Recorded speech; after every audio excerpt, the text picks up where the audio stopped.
Paul Mundy-Castle, how are you doing today? I'm good, thank you. Do you know what? This is the first time I've been in the school since March. Wow. I'm in 3 schools on Friday, but yeah, it's the first time being in the school since March, and I just want to say thank you for having me. How are you? How is things since lockdown? Are you enjoying it? Is it stressful? How's life right now as a head teacher? Oh gosh, I don't do stress very well. Not very different actually, because again, I think I speak about this quite publicly. We've been open during lockdown. School was open, and I literally have been in school every single day. So for me, it's not much difference. Just getting the kids back into their routines has been really, really useful, and it feels a bit more normal now actually. Now the kids are back. Now the kids are back, and you can start sort of telling them tuck your shirts in, and you're telling them which way to go, and have you done your homework, and it makes the school more real, because the last couple of months it's been really difficult to function without young people physically in the building. So I asked you literally before the cameras are rolling, I said, do you get nervous before interviews? And you said, this is what I do. And you said when you used to play basketball, you got a big basketball background. You said, now that's nervous, going up for a shot essentially. I want to dive straight into it. You said 97. What was you doing in 1997? Oh, I was playing for Great Britain at the World University Games. I was in Sicily. Fantastic experience. We were out there for a couple of weeks playing against all the best basketball teams in the world. The USA, Spain, you name it. Fantastic experience. And that's pressure when you play basketball. And when you play professionally at any sport, that is pressure. Okay. So you mentioned 1997. You were playing basketball. Where was you? 1997, I was playing for Great Britain at the World Student Games in Sicily, Italy. Okay. Fantastic experience. We were over there for a couple of weeks playing against all the basketball powerhouses. USA, Spain, you name it, we played against them. Really, really good competition. We finished 6th in the world at the time. Wow. So fantastic experience. And when you mention pressure, that's real pressure. When you've got to actually, compete at that level, against, really, really supreme athletes. You said universities. Does that mean you were playing D1 athletes? Yes. Oh, Jesus Christ. I mean, the previous World Student Games, Allen Iverson was a starting point guard for USA. So everybody who you see in the NBA, everybody who we played against was in the NBA. They all ended up going into the NBA that season or the following season. So yeah, for us, it's the pinnacle of a career as a basketball player. Yeah. Did you play against USA? Of course. Yes. How was that? Talk to me. Actually quite intimidating in some ways, because you sort of know their rep, you know which universities they go to, you've seen them on television. We are quite a small country in terms of basketball. Basketball is seen as a minority sport in England, so we don't get the exposure. So you know who they are and you know what they can do, and it's fantastic to challenge yourself against them. I mean, we lost by about 28 points in the end, but that was the closest. Oh no, it's one of the closest games I had. I mean, we had a really, really good team. A lot of our players were out in America anyway, so we had Division 1 players in our team. Nice. I was educated here. I went to university in England, so I was one of only 2 players who got onto the team but wasn't in an American university. That's also an achievement as well. Yeah, it was. Did you not fancy playing in America? Oh, I did. I had offers. I mean, at the point when I played for as a junior, we won the National League at Brixton. Brixton was a powerhouse in the early 90s, late 90s, and I played for Brixton. So we got a lot of recognition, and a lot of our players ended up going to the States. For me, I played a surrogate dad role because I had a younger sister who needed me here. And so that was the reason I didn't take up the scholarship offers. But every summer I was out in America, so playing the circuit, going to camps, and that was amazing for me. Yeah. So once again, before the cameras are rolling, you said You're going to go home to Nigeria once it's all said and done. Are you born and raised in the UK? No, not born and raised in the UK. I'm an African, true and true. I was born in Nigeria. Okay. I've grown up all around Africa. I've lived in lots of lovely countries. I've lived in Zimbabwe. I've traveled extensively around Africa. I came to England when I was 15 years old. So England is a second home. You know, I didn't learn to speak English till I was 12 years old. Wow. So English is a third language, if I'm honest. Wow. So what an achievement, even say coming to the UK when you was 15 and now being a head teacher of a secondary school. That's amazing. So talk to me a little bit about when you came here when you were 15 years old, coming to a complete different country. Yeah. A lot colder, I imagine. Oh, Jesus. We came in December 1988 when we came to England. Okay. It was absolutely freezing. You know, I hated it for so many years. That's why everywhere I go, I'm all covered up. I've never got used to the weather because I wasn't born here and I've never sort of got used to that. But yeah, really different, culturally very, very different. You know, in Africa, we had a big, massive house. We had servants, you name it. And then you come to England and you're in a flat with everybody living around you. So that was really difficult to sort of understand. And I was a football player in Nigeria, and that was my sport. I'd never played basketball before.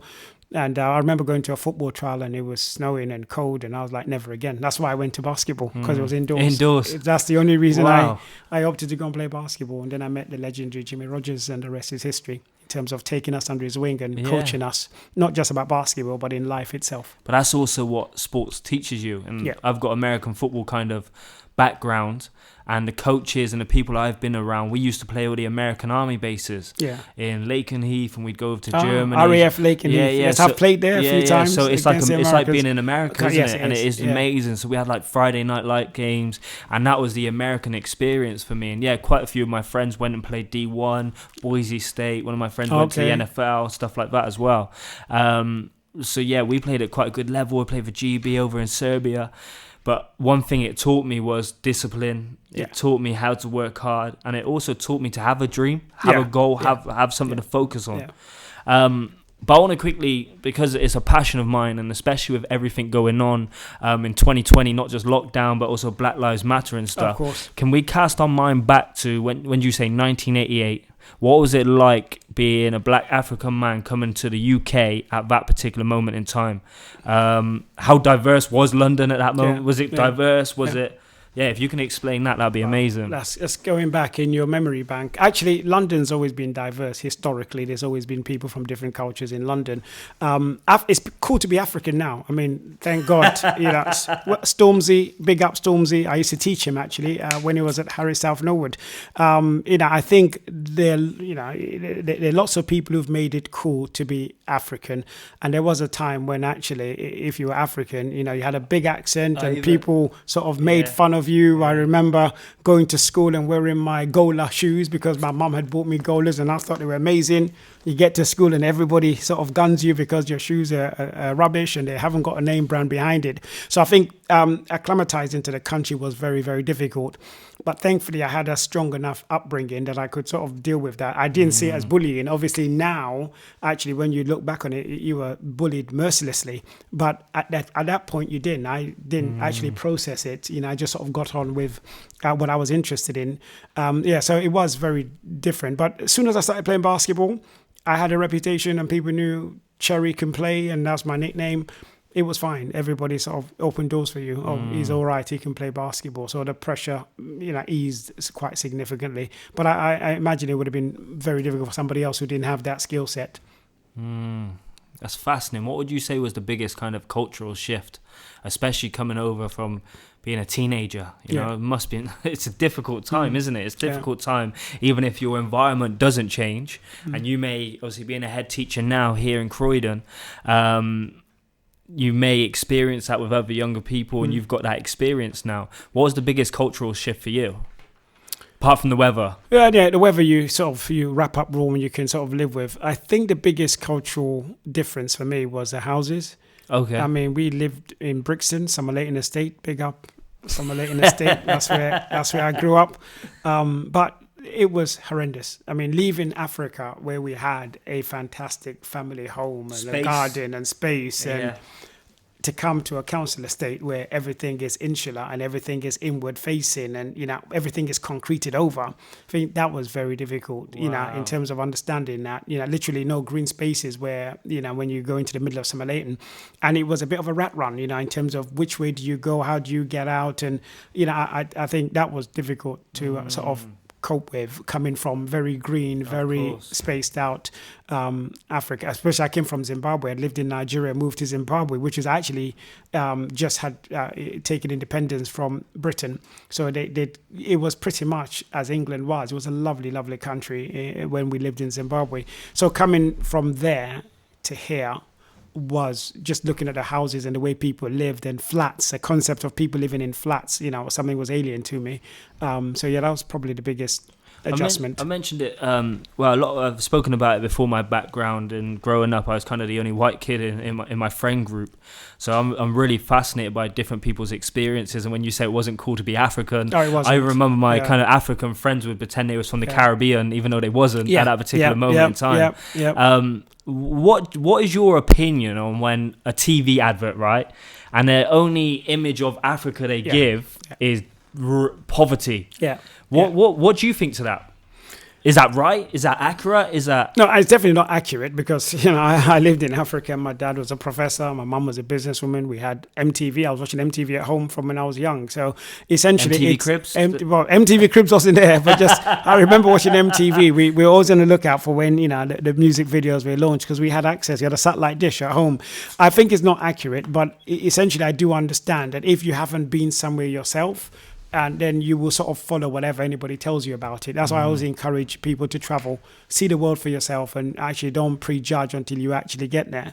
I think it's not right, but I do understand why it's so prevalent. And I think more people, the more you go and see a place, the more you can challenge the consensus of this is what it's really like. And I love to travel, and it allows me to actually have a grander understanding. Where was you last weekend? Oh gosh, I've traveled everywhere. Istanbul? Yeah. I mean, Dave was just trying to ask you a question. What did you do last weekend? And you was like, I went to Istanbul. Try and find anywhere that you can get away from and just be yourself and walk and experience new things. I extensively travel whenever I can get an opportunity. I try to see the world. Once you open your mind, it doesn't go back to the original dimension. No, and you need to keep feeding your mind. And I think that's part of what I do as a school leader. Actually, I always put myself in the footprint of my children, my students, and see, well, if that's not good enough for them, how do we change it? The more difficult and complex issues, how do we fund it? Essentially. But I've found ways to make those things a reality for the young people at my school. And in every school I've ever worked in, actually, if I'm really honest, not even as a head teacher, as a head of year, I felt I was the best job in the world. And my job was to care for those young people and find a way to connect with them and make their school experience better. So what I'm doing now as a head teacher is a journey I started, a long time ago, if I'm honest. Talk about, did you have much academic pressure on you from having African parents? Yeah. What did you say? Your dad was a professor. Your mum was a businesswoman. Did you have high hopes? Which you pushed? Now, the pressure is unrelenting because in an African culture, education is everything. I remember playing for Bricks and Top Cats, and we won the National League. My mum never came to watch us play. We played at the Bricks and Rec, which was literally 5-minute walk away from Summer Leighton. My mum wasn't bothered about that. Even playing for England, we used to go to France and play tournaments. None of that mattered. When you got your degree, it was like, yes, you've achieved something. So for African parents, or those who were raised in Africa, education is everything. And I think when you go to Africa, you realize why. Because back home, it's a privilege to go to school because so many people can't afford to go to school, or back then they couldn't afford. State education isn't what it is now. So I think they grew up with a mindset of, if I can get my child to school and get them an education, I've set them up for life. So my mum was relentless. And she was right. Yeah. In a way, it's a well-traveled road if you are going to pull yourself up. Right? And that just reminds me of, have you ever heard of Myron Rolle? Myron Rolle, no. So he was an American football player, and basically he wanted to be a surgeon, brain surgeon, as well as he was skillful enough to go to the NFL.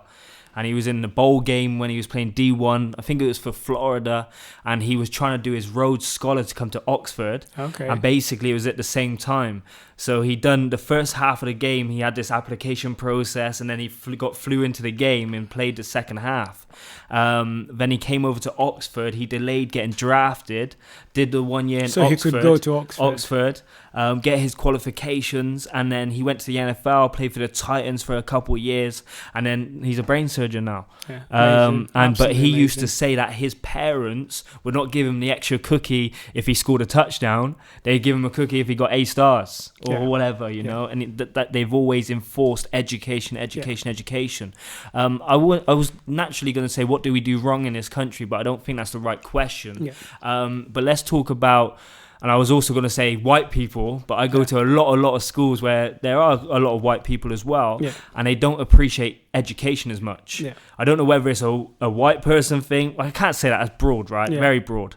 But why do people in the UK, generally speaking, don't appreciate education as much as, say, somebody who was raised in Africa? I said a lot of generalizations there. I think, sorry, guys. I think there's a lot that's given in some communities, not earned so much, you know. And I think our young people are born into a very different life in Britain. And I think as a school leader, I have to understand that even if I think they should be acting in a certain way, it's all about their own lived experience. So if you're born in a country where there's a path for you in terms of from cradle to grave, there is a support system, then essentially you might then feel, well, even if I don't do well enough here, I've got something to fall back on. Whereas in countries like in African countries, there isn't that fallback. There are different options. Yeah, exactly. The only option is to be successful or you're sort of desperate. I think that means our young people from a very early age sort of understand that. And I think we don't compete as much as we probably should. I mean, I think Australia is a good example of that, where they are a small country, relatively speaking, but they compete at such an aggressive level in everything they do. That? Australia as a country, whether it's cricket or basketball or rugby, whatever it is they do, I think there is a competitiveness that comes with the environment that they sort of find themselves in, where it is quite challenging. I love that. Climate, weather, you name it, you've got to graft a little bit more.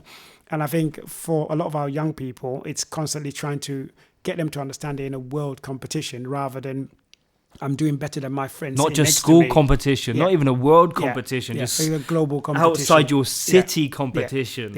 And I say that all the time when I work with the teenagers I work with. So you're not just competing with your friends in this class. You're competing with the 10 others. You're competing with the 10 other schools in this area. You're also competing with other cities. If you're in Liverpool, you got Manchester, then you got Birmingham, you got all of these places. So what are you doing to separate yourself? But anyway, 15, school. What age did you go to university and where? Oh gosh. Do you want me to change that? Go on, change it if you want. And then I can take that question from, it's a kids playing. This is my passion. Is basketball first? Okay, you can ask that question again, sorry. Okay, so obviously starting at 15, what age did you then go to university and what university did you go to? If I take that back a stage, I was very lucky. We came at Christmas to England, and it meant we couldn't go into the normal route into school because school started in September.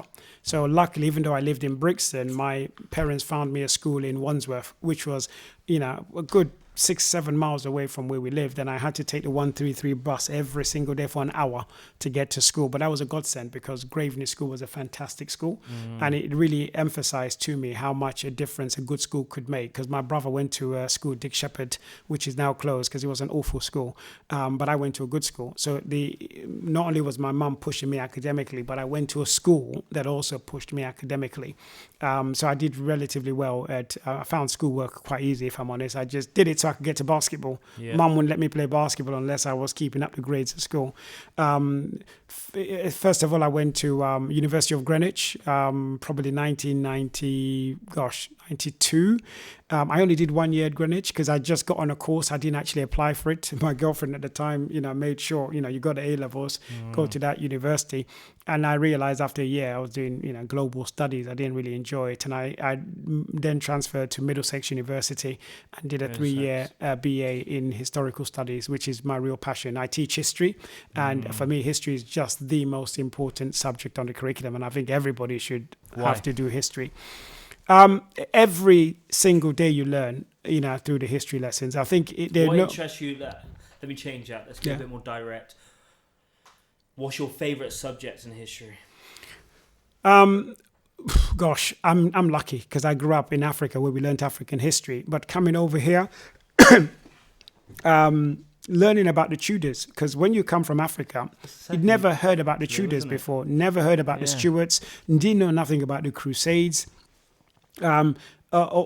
So I think all of the history we've learned in school here, for me, is relevant in terms of trying to map out how we've got to where we've got to, and always been able to trace it back to actually what was it like before, why were these decisions made, and how do you sort of change your own direction by being able to reach into the background and say, well, what did I learn from what happened there previously? I love John Kennedy.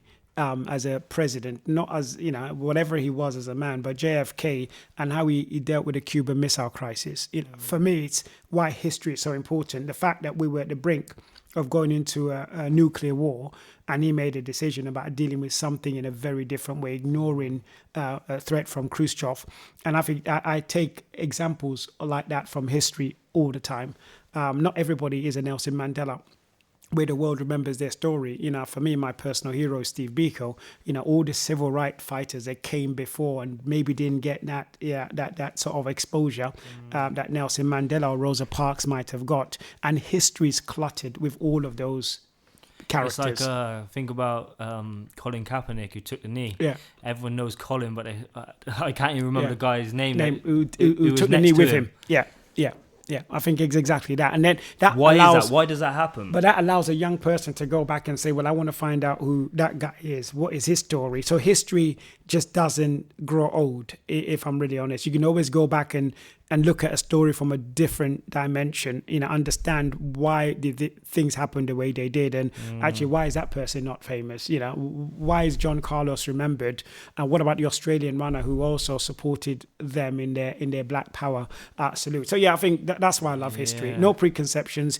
If you can read, I think history is fantastic because it allows you to make up your own mind. And my history teachers always allowed me to do that. That's amazing. So yeah, history for me is, I think more kids should be exposed to it and not have to drop it as they go through secondary school. So playing at uni as well, basketball, obviously you went to obviously the university championships, which sounds like an amazing experience. Was you done with basketball after that? Oh no. I mean, basketball is in the blood. I mean, I still play now on a Sunday. Where we can. We've not been able to play for a couple of months because of the sports centre, Flaxman. It's not open, and that's right where I grew up as well. So I like going home every Sunday in terms of going back into Brixton and Camberwell. But now basketball, I played professionally. I signed with the London Leopards. We played at the old London Arena, which was amazing. We had a really big team behind us at the London Arena. Sky Sports put a lot of money into basketball at that point. We were always on television. Like, what's his name? He unfortunately passed away. Did the NFL commentary.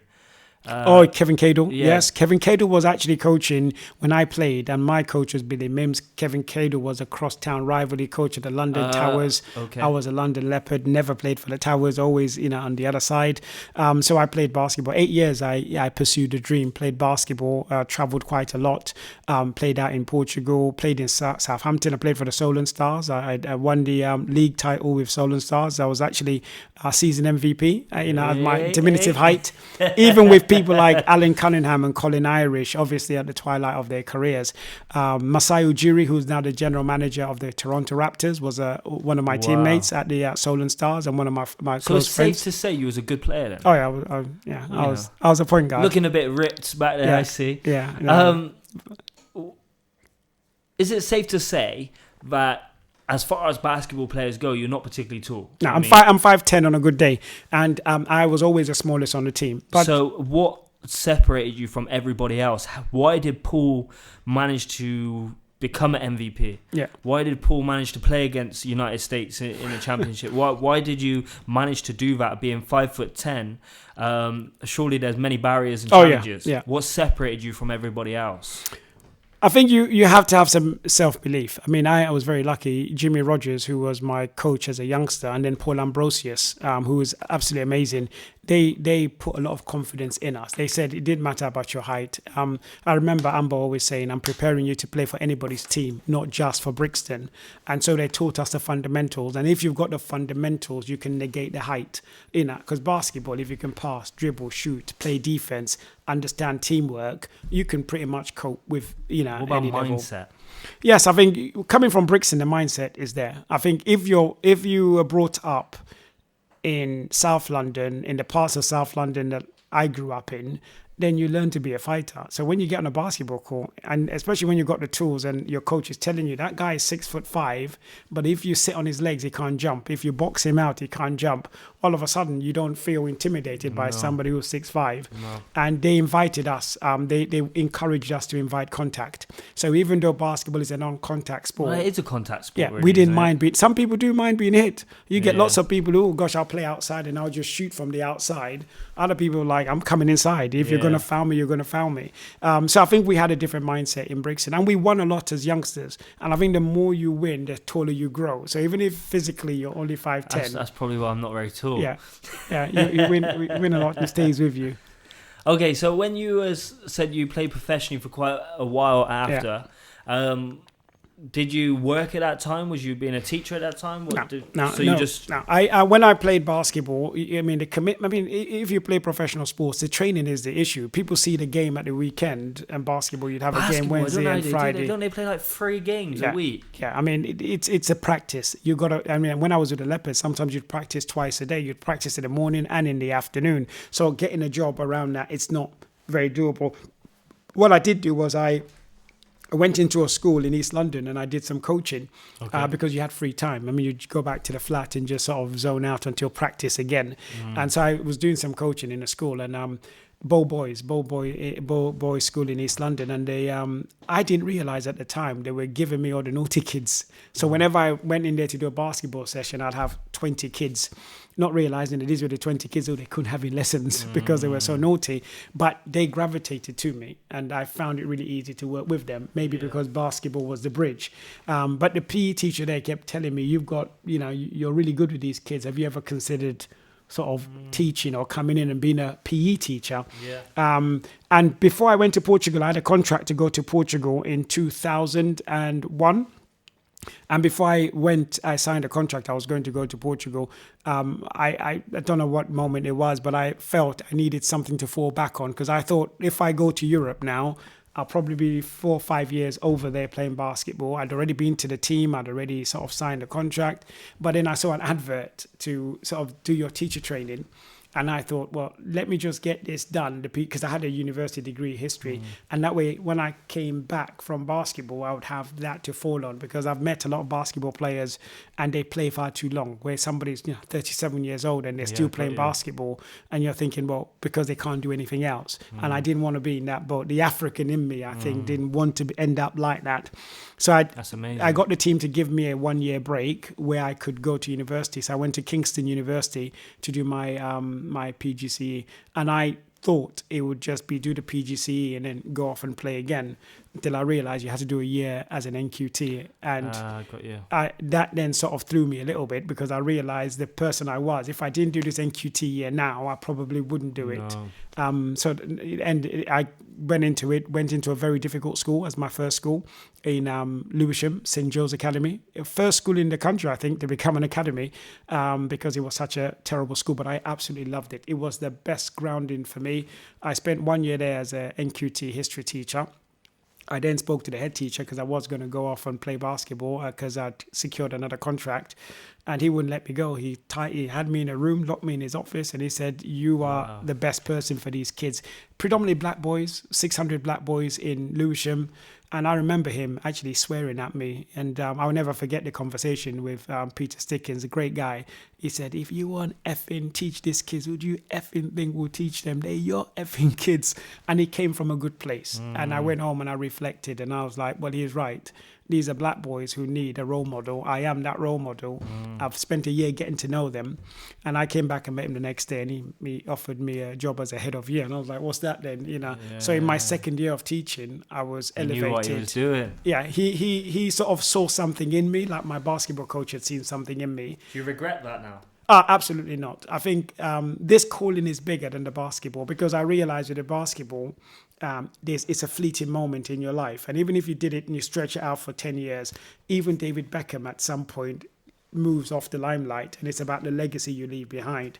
I've had the opportunity to reach so many young people, and if some of them have gone on to have fantastic careers and do amazing things. And I think you can't do that with basketball. With basketball, you touch them for the minute while you're playing, and they pretend they're you. And I was incredibly popular. Every team I've ever played for, I've always been an MVP, because the fans can gravitate to me. You're 5'10" and you're scoring all these points. I was probably in 2001, I led the country in scoring in all 4 divisions in England. Wow. And that's normally something that's reserved for Americans. I averaged 33 points that season, playing for Worthing in the Division 1. So I was always an aggressive scorer, and I could run a team. And I think basketball gives you that moment, but being a teacher, being able to touch lives is absolutely amazing. You mentioned role models. How important is role models? Do role models have a bigger impact than we think? Because there's not much academic research really around it. Role models. What's your opinion? What is your perception? What is your experience? I think it's more about people around you, whether you call them role models or not. I mean, whatever is semantics, what word you choose to describe them. But I think every young person growing up needs to have a set of people around them that they can take bits from. And if you are surrounded by negative influences, then you can't blame the child in the middle if all they do is repeat what they see.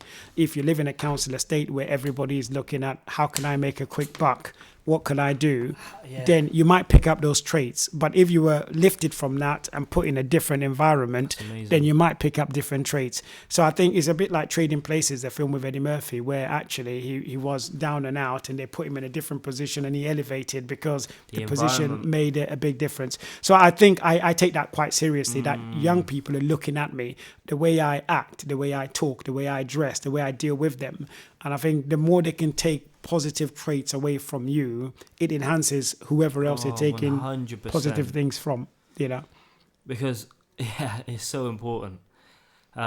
Just even growing up, and it wasn't until I kind of met my wife, and she came from a complete different place. Yeah. And all her friends' parents are all together. They've been married for 20 plus years. And not one of my friends' parents are together. My parents not together. Yeah. And so that's not your normality. No, it wasn't my for normality. Her, it was hers. It wasn't. I didn't realize actually how much of an impact that actually had. Yeah. And also the advantage that it does have. And that doesn't go to say that, single households are no good, but every situation is different. And I think the more people, as you said, you have around you can learn from, the better it is. And environment is absolutely key. Being younger, I had many friends who ended up going to prison, and they're still doing certain things like that now. Is because they might go to prison, they might sit there 2-3 years, think, okay, I'm going to change, but then they come straight back out into the same environment. Is still they're not there. Does that make sense? So for me, I had to move to a complete different city to try and get out of that. And American football was being around people who played. They all had goals of scholarships and all of this. It's your conveyor belt. It changed everything for me. But I love that for sure. So you're a head teacher now. I don't want to go through your whole journey, but as a head teacher, how many schools you been ahead of? This is my second school as a head teacher. Actually, I was a head teacher at Richmond Park Academy, my first headship. Fantastic. Got that job in 2016. After a year and a half of leading that school, I was made an executive head teacher by the trust. So I was given other schools to support. And that became, you're sort of stretched because you're then sort of spreading your time around the different schools that you're supporting. I mean, I remember going all the way up to Leeds to support a school in Leeds. I was supporting a school in North London. So wherever they needed you to go and, sort of troubleshoot and see if you could help, that was fine. And then they permanently put me over Richmond and Bexley Heath, and I did that for a year. And then actually I missed just being in one school, because for me the ambition is to make that school magical, and to do that you really need to be in the school. I can see that though, every day. Even you just saying that, I can kind of see how that wouldn't fit your personality, because even the way you walk around the school, the relationships you have, even with like your members of staff, it means a lot. It means and everything. Even like your attitude of us walking in, you're laid back, but you're you're very precise. You know what you want. You know what you're doing, and you know your vision. I think that's so powerful because it's kind of like that. It's like confidence, right? Yeah. And I think that's amazing. But where does that confidence as a head teacher come from? So if you became a head teacher in 2016, you haven't really been doing it that long. No. Where does it come from? I think just being a good teacher, first and foremost. I think when I was a teacher, I was the best at it. That's how I felt. I didn't cut any corners.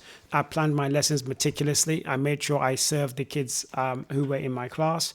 I won a national award in, when was that now? 2005, Teacher of the Year in London. And I think those things help to actually, they sort of help to give you more encouragement to do the right things. Okay. Because if you do the right things, I've always believed the rewards will find you, because you're consistently doing the same thing. I think I'm no different now than I was as a head of year. The only difference is as a head of year, I had 120 boys and a very small budget. Now I've got 1,200 kids and a bigger budget, but essentially I'm still personalizing the offer. For instance, this year, for the first time, I'm sending 12 of my students out to do a college course. Every Monday they're off doing a level 1 course. Wow. I mean, it's not going to count for the school, but it's going to count for those kids. Wow. It means in 2 years' time, they can move on to a level 2 course in construction, in motor mechanics, in hair and beauty. But if I'd kept them in school that whole time, they might be sitting in a classroom not making the progress and not connecting to that subject. So I've always treated headship as I did a head of year. Hopefully, the promo video will probably be out before we release this. Yeah. Obviously, you showed it us before, and you said this school is more than just, an exam factory. Yeah. Why is that important? Because let's be honest, there's a lot of pressure as a head teacher, right? You've got to get your grade. You've got all of these different things, and the school's still somewhat a business as far as managing money and staff and delegation, all of these different things. How can you comfortably say with your chest, we're not an exam factory? Oh, no, we're putting our kids first, which is the right thing to do. Yeah. But how can you say that so comfortably? Why is that so important? Because I believe it passionately. And I think I've never, ever run a school with Ofsted in mind. I think Ofsted only come in and they shine a light on your school.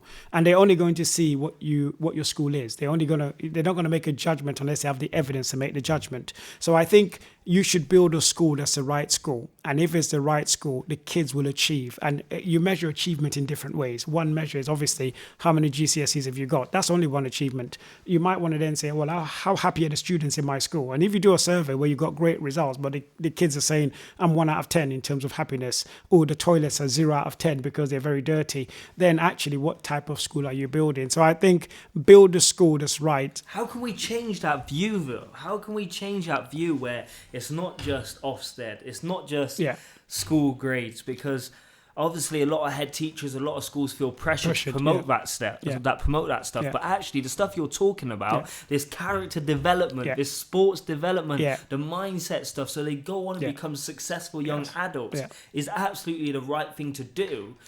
But a lot of people don't do it, and I get why they don't do it. But how can we shine more of a light onto that stuff? I say you're doing the right thing. Now I say pick the right head teachers. I think it's very important head teachers arrive at that destination rather than sort of plan a career and say, I want to be a head teacher after 1 year of teaching. I think what I do is a vocation, because I don't have the pressure of thinking, well, how do I improve this situation? Because just by thinking about a problem, I can come up with, I think, a good number of solutions to help me solve the problem. And I do think we've got to make sure the people who lead our schools are pastorally right, and they understand that it's about the whole care, the holistic care for young people. For instance, I've been at this school for 1 year. When I started here, we had paper plates, plastic cutlery, and we threw everything away into landfill. This September, we've retooled the kitchen, proper stainless steel cutlery, trays for young people, plates. The kids now at the end of lunch scrape their plates, put their forks in one place, put their plates in another place, and tomorrow when it's washed, they use it again. It's their world now. So essentially, we've got to prepare them as best as we can for that. And if their little part of preserving the world is actually, I'm going to use my plate again because it's a solid china plate rather than this paper plate that's going to disappear after I use it once, then we've done the right thing. And I think the more you change the school environment for young people, the more you need to take the time to explain to them, why are we doing this? of course we can carry on using plastic plates and cutlery, but that's all going to landfill, But by doing it this way and taking a little bit more time, around my school now, we've got recycling bins everywhere. And that way the kids have a choice to make. Does this go to landfill or is this meant to be recyclable? They're doing it at home. So I think more head teachers are probably at that place where they're building the schools that is right for the young people. A lot of what you're talking about also sounds like culture too, right? Yeah. Yeah. How can you create this culture? When you come in as a head teacher, what is the first thing you do? I think you just have to be open. You've got to make sure your staff understand that, you've got very, very high standards. I think that's non-negotiable. And I think the young people have to understand that. And I think if you're open to young people, I have young people come into my office all the time. I am very open. I'm here early, I leave late. And I think the more young people get to touch you, speak to you, ask you questions, the easier it is to allow them to see what plans you've got. And I constantly share my vision with the staff, with the students.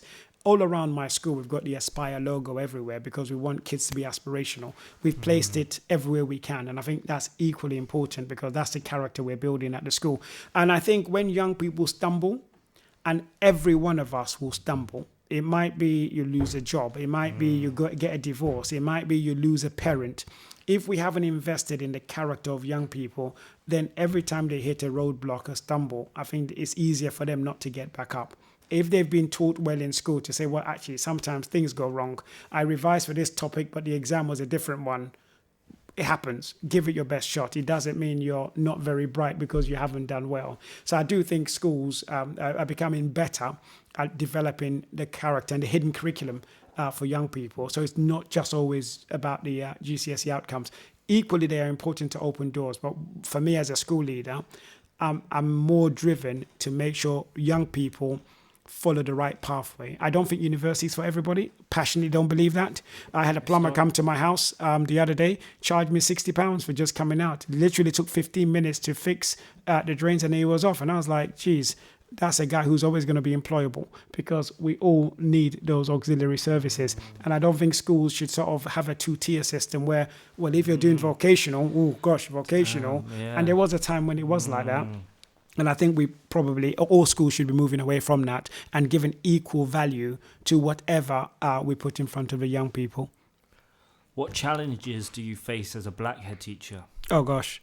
Let me ask you, what barriers have you faced going into senior leadership roles? And then also, we've talked about how diverse London is. What about when you travelled outside of London? To Leeds, for instance, to support your school. Yeah, right. Yeah. So what barriers have you faced? And do you think you would face a lot more if you wasn't in London? Yes, I think England is very complex. It depends on where you are because essentially the number of black people in England in terms of percentage is not very high. So you're not going to expect every corner of England to have black people. What I found when I went to Leeds to support the school is actually the school community was very receptive. And I think once you've established expertise and you know what you're talking about and people can Google you and research what you've done, that gives them a little bit of confidence. Is that your go-to? Listen, just Google me. Yeah, not my go-to. They do that before you get there. But I think that helps if you've got some expertise. But in terms of barriers, I still think we're not there as a community where we can think that everybody's treated equitably and fairly because I've faced barriers, in every single school I've been in. I mean, even as a middle leader, I have strong memories of senior managers when I've talked to them about applying for an assistant headship, telling you, oh, no, that's not for you, Paul, because you're more pastoral. Like teaching and learning shouldn't be you. So what does that mean? What did that statement, what did that actually mean? It meant we think you can look after the behavior of the young people, but I don't think we can trust you with the curriculum and designing what they will actually learn because that's the real, the heaviest part of the school in terms of designing a curriculum that fits and is cost effective and actually does what you want it to do. Coming from a basketball background, a 5'2" white person telling me in a room, I can't do this, I should do this. First of all, I go to my primal instincts. If it was in a basketball court, I'll dust you up. So, essentially, that's how I felt. I was like, are you sure, cuz? I go back to who I was as a Brixtonian. Like, Are you telling me I can't do that? Yeah. Justify it. And that drives you even more. I mean, that's one example, but essentially there's been plenty. I mean, I've had some horrendous experiences, but I think my mindset doesn't allow me to settle. But that's your on mindset. That. That's my mindset. But that's not every black person. And some people will stop when they get that resistance or they face those barriers.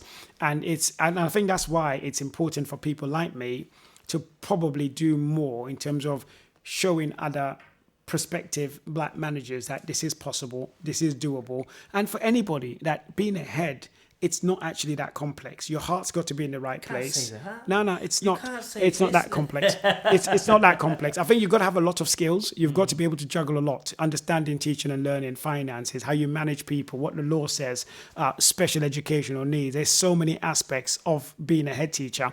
But I think if you're prepared to learn, you get better with time. Like anything else. You start off making lots of mistakes, and in a couple of years, you've sort of ridden out those mistakes. But essentially, if you are a good person, willing to work with a team and appreciate that everybody on your team won't have the same skill set. And I think that's where basketball comes in, because you might have a very tall guy who can't do anything but rebound. And you're like, well, we need a rebounder. But as soon as he gets a rebound, you best be there to take the ball off them. Because if they dribble it, it's going off their toes, it's going off their knees.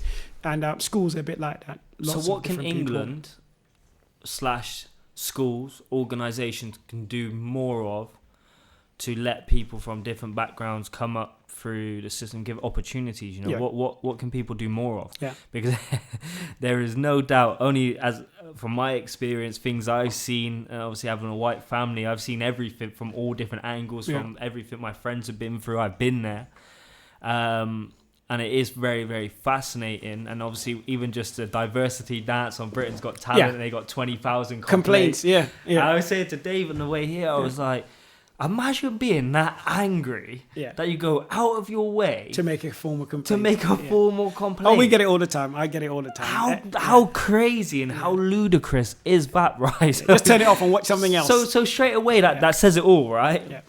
But I don't know what I'm trying to say here. So I want to dive into the whole Black Lives Matter. No, I think there is a point. You talk about my positive mindset, and I think this is one message I do like to share with young boys, especially when I come across them and I feel they're hitting that wall where everybody's against them and nothing's going to work. I think about the way we recruit.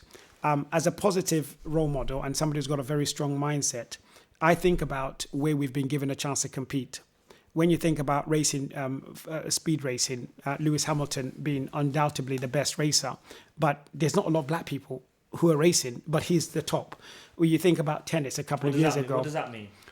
In terms of being a world champion, if you look down the podium, it's always Lewis Hamilton, and then it's, I watch F1, it's mainly white guys who drive, When you think about tennis and the fact that Serena did what she did for the years she did it, and then you look, obviously now you've got Coco and different people coming up, but it's predominantly not seen as a black sport. When you look at Usain Bolt being the fastest 100 meters runner, or you look at Lennox Lewis or whoever you might be, or Tiger Woods in golf. So my conversation with young people is, when given a fair chance to compete, when we are all the judges, as in we watch a race and we say, you've got to run from here to here, and it's 100 meters, and whoever goes through first wins. Usain Bolt doesn't run a race, and then we wait 2 days to hear behind closed doors who won that race. We can see who won. If Lennox Lewis knocks you out, Lennox Lewis is won. But in terms of jobs and the high-powered jobs, like head teachers, like directors, and Fortune 500 companies, you go for an interview, and they'll tell you the same thing. We'll come back to you. So we'll go away and we'll deliberate. And I think while we keep that door closed, it can't be fair. In terms of, it's very difficult for you if you feel, I didn't get the job and I think I was mistreated. It's hard for you to prove it. Whereas I think it's how do we make sure that things are more transparent? So actually, if somebody doesn't get a job, let's post the points. Let's be clear about that one CV is better. They've got more experience, so they got 10 points for that. You got 7. You went to this university and you got a 2-2. That one got a 2-1.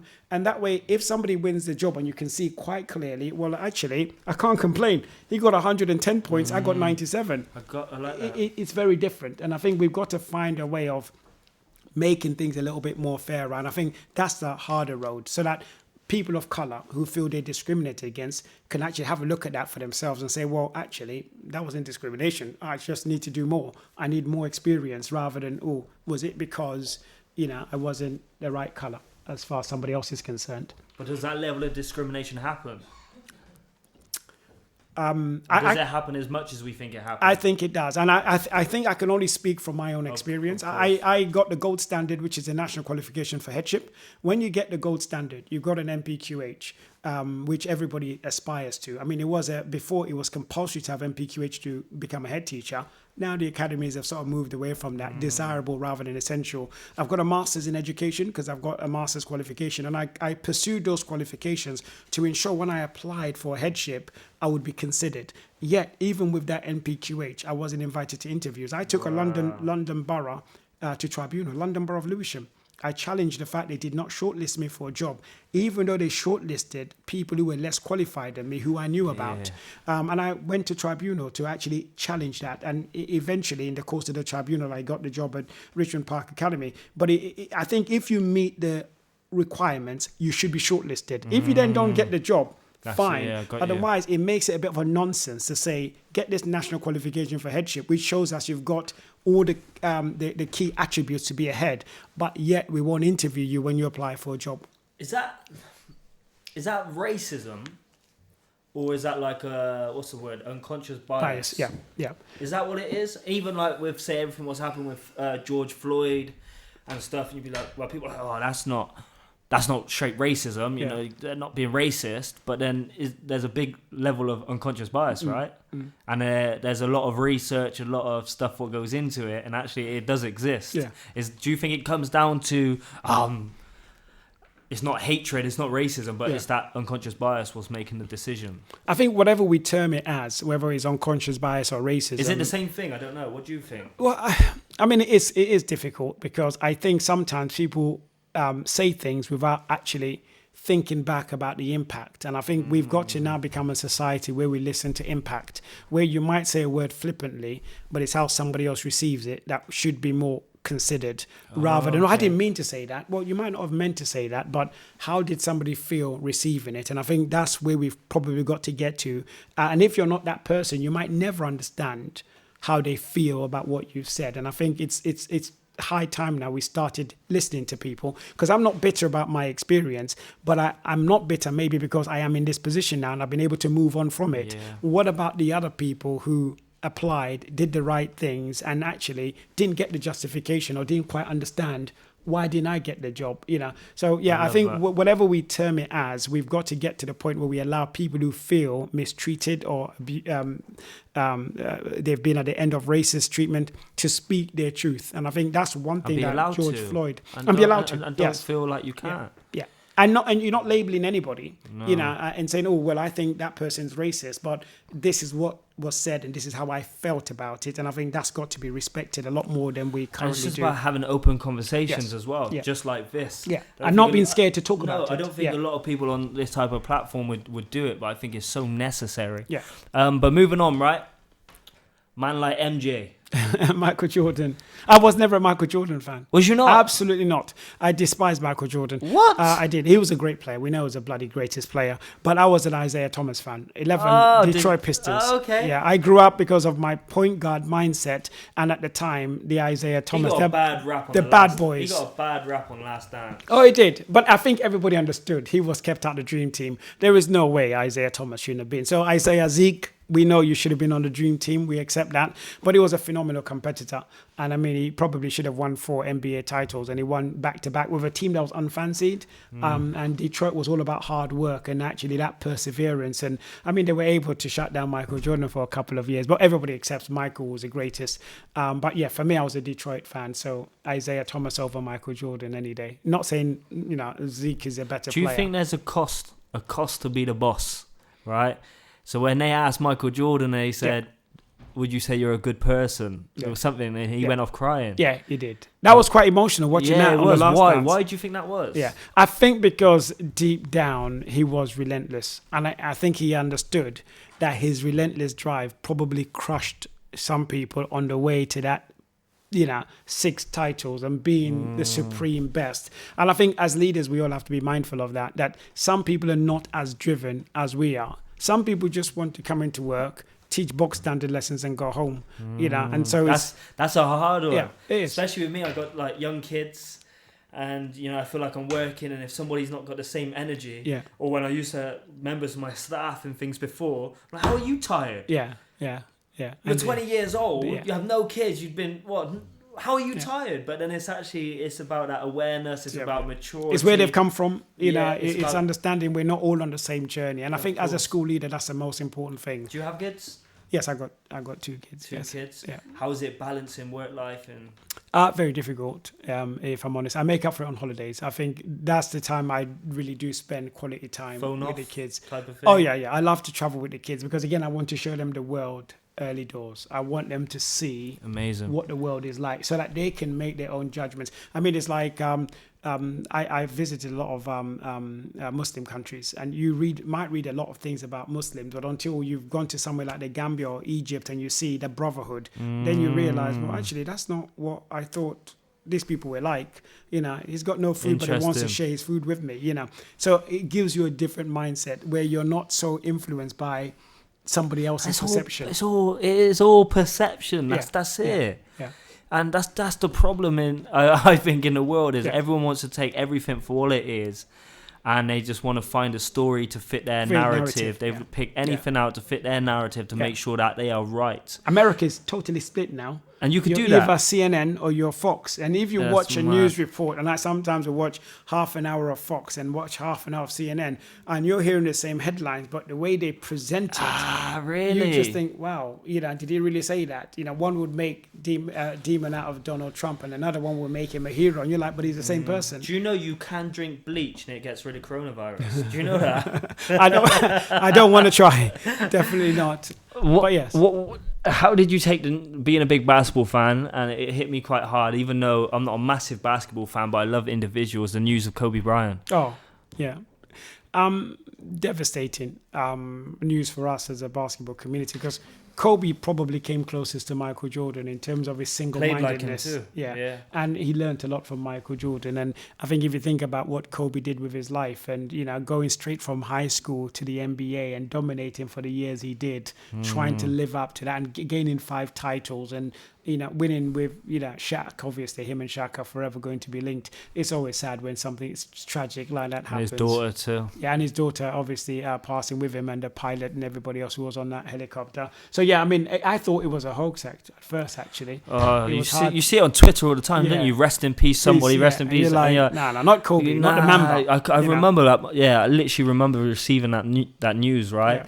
Yeah. All right, so we're going to wrapping this up in a minute, but I want to say, if you could sit down with any 3 people, dead or alive, right? It can't be a family member. Yeah. What 3 people would it be?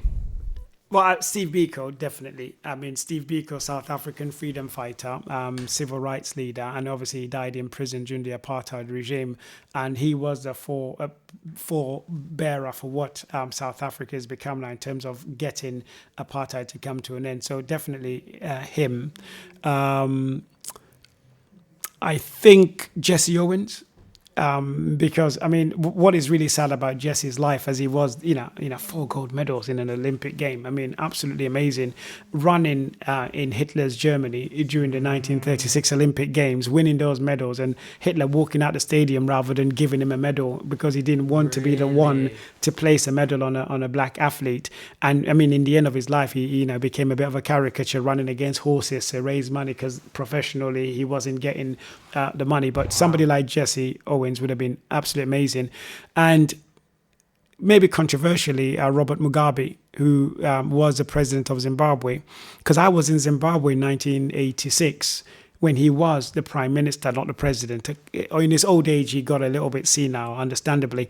But what he did for the liberation of Zimbabwe, and he was an African icon, and to see him unwind and become a little bit of a caricature, and his wife sort of become a bit more dominant, I would love to have a conversation with him because he was very, very intellectual, Robert Mugabe, and he could hold a conversation with the best of them. So he would be one I would love to have a a conversation with, to see what it was like for him being a freedom fighter and elevating himself to being, the president of Zimbabwe.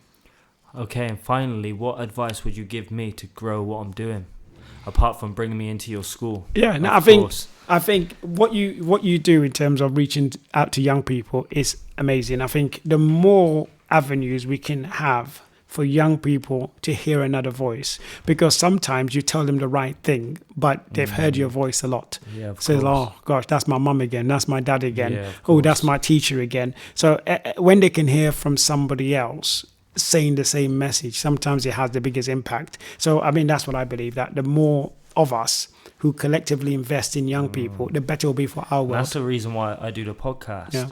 Is because I'll cut certain things up, and yes, on LinkedIn, yes, on Twitter, it's all teachers. Yeah. But I've got 6,000, 7,000 people on my Instagram. I've got a couple thousand on my YouTube and stuff like that, and they're all teenagers. Yeah. So for me, it's about sharing that different perspective, from literally the bottom up, top down, you name it. Yeah. And that's really what I'm trying to do. But anyway, Paul, I just want to say a massive thank you for your time today. It's been my honestly pleasure. feel you're an absolute legend. Thank you. I hope that you continue to stay in education and doing what you're doing, because you've got so much experience, and I think you're very humble, but you've also got that hunger in your belly where you're going to change the game. Yeah, that's the plan. I think it's a calling, and I think we should answer the calling when it comes and not question it, because sometimes you second guess yourself. I say don't question it. If you think you're doing the right thing for the right reasons, keep on doing it, and your audience will find you, as they say. And I'm very humbled that you've come to the school. And for me, I don't do a lot of media. I know you said I caught you on the right day. Yeah, you caught me on the right day. I don't do a lot of media because I think while you're building, you need to focus on the building. Of course. And I want this school to be outstanding. So actually, the way we've built it will mean other people can say, well, if they can build a school from inside out, based on character, based on the young people themselves, then other people might be brave enough to say, well, they've done it at Woodcote High School. We can also replicate that model. And you can also tell by the receptionist at school, I say, when I go into a school, and just even your receptionist was lovely and very helpful. And now, we've got some lovely people. But that is so needed and so necessary. Yeah. Like, I've been to some schools and they're like, just sign your name there and sit down. They hadn't said who you're here for. And then I'm sat there for 10, 15 minutes. Yeah. What's going on? And then they say, who you here to see? Actually, the head teacher. Let me call him. Yeah. But once again, thank you for your time. No, my pleasure. I genuinely appreciate it. But there you go, guys. Another great episode of the Dreams to Reality podcast. I really enjoyed this one. As mentioned on the vlog from the very beginning, I think when you can kind of connect sports with education, you're definitely onto a winning formula. Agreed. But remember, right, there's two sides. You can either have excuses or you can have results, but you cannot have both. So make sure you give this video a like, a comment, a share, and I will see you on the next episode. Until then, peace.